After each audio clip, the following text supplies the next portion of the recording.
Coba deh, Anda pernah lihat nggak toko kelontong kecil di pojokan jalan yang isinya penuh dari lantai sampai langit-langit dan kayaknya nggak pernah tutup sama sekali? Nah, itulah warung Madura. Sebuah fenomena retail yang unik banget di Indonesia yang seolah-olah menentang semua logika bisnis modern. Oke, mari kita gali lebih dalam. Slogan ini yang sering banget kita lihat di spanduk mereka benar-benar menangkap jiwa dari semangat kerja mereka yang luar biasa.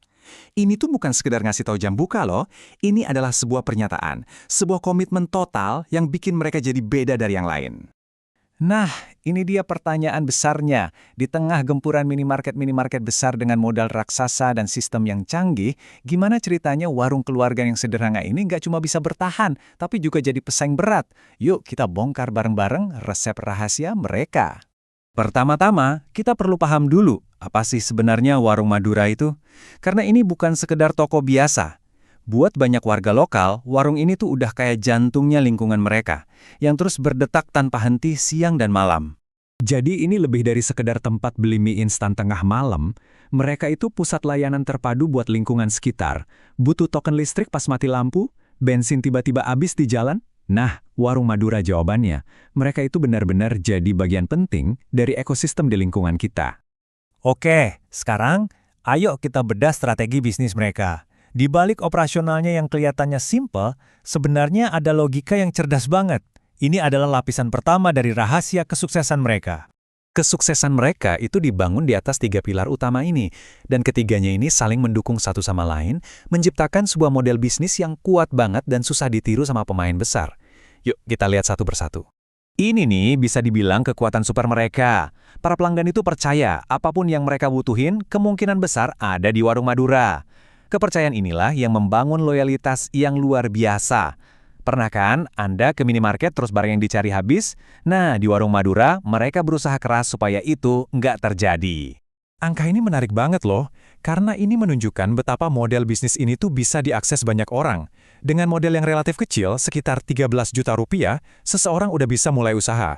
Ini bukti kalau sukses itu bukan cuma soal modal gede, tapi soal efisiensi dan kerja keras. Mereka nggak coba ambil untung gede dari satu barang. Nggak gitu cara mainnya. Sebaliknya, mereka ambil untung sedikit-sedikit tapi dari banyak banget barang yang terjual. Gimana caranya? Mereka seringkali beli langsung dari grosir. Jadi bisa motong jalur distribusi buat nekan harga. Kadang-kadang harganya bahkan bisa lebih murah dari minimarket. Dan inilah hasilnya. Dengan model untung tipis tapi volume penjualan tinggi, omset harian mereka bisa mencapai angka yang fantastis ini. Ini bukti nyata betapa kuatnya model bisnis mereka.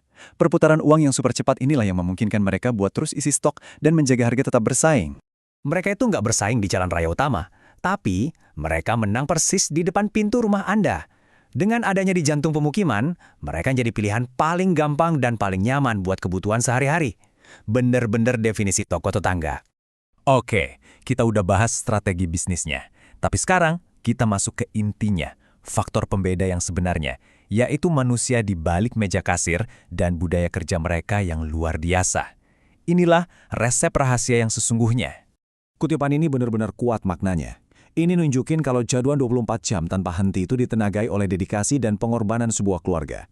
Ini bukan soal sistem shift korporat ya, ini soal tanggung jawab bersama antara suami dan istri yang rela mengorbankan waktu istirahat mereka demi kelangsungan usaha. Jadi poin kuncinya di sini adalah, ini bukan semata-mata soal cari uang. Ini udah jadi bagian dari identitas budaya mereka.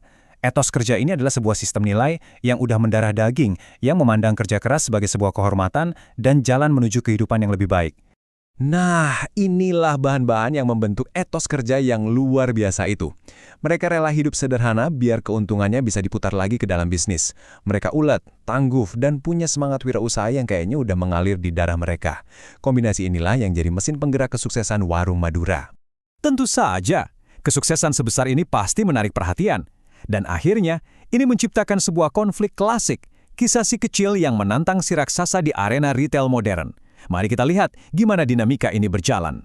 Jadi, ada dua kubu di sini. Di satu sisi, para pemilik minimarket merasa terancam, mengeluhkan penjualan yang turun, dan bahkan meminta ada aturan buat membatasi jam operasional warung Madura. Tapi di sisi lain, asosiasi pedagang membela mereka, dengan alasan bahwa warung Madura ini adalah UMKM yang justru menggerakkan ekonomi rakyat, di mana untungnya tetap berputar di komunitas lokal.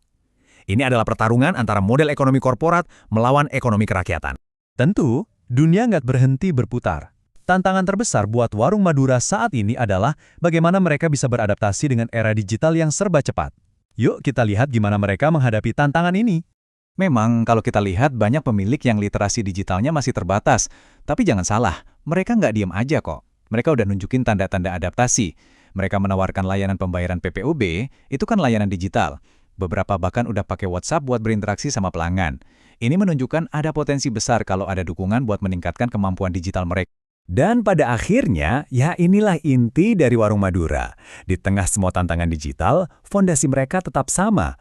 Produk yang tersusun rapi, stok yang selalu lengkap, dan kesiapan untuk melayani kapanpun dibutuhkan. Inilah nilai inti yang harus mereka bawa untuk bisa terus bertahan di era yang baru. Ini pertanyaan terakhir buat kita renungkan bersama. Kisah Warung Madura ini lebih dari sekedar cerita bisnis biasa. Ini adalah pengingat tentang kekuatan etos kerja, ketangguhan keluarga, dan betapa pentingnya peran manusia dalam sebuah ekonomi. Mungkin saja, di tengah laju teknologi yang begitu cepat, pelajaran terbesar justru datang dari sebuah toko kelontong sederhana di sudut jalan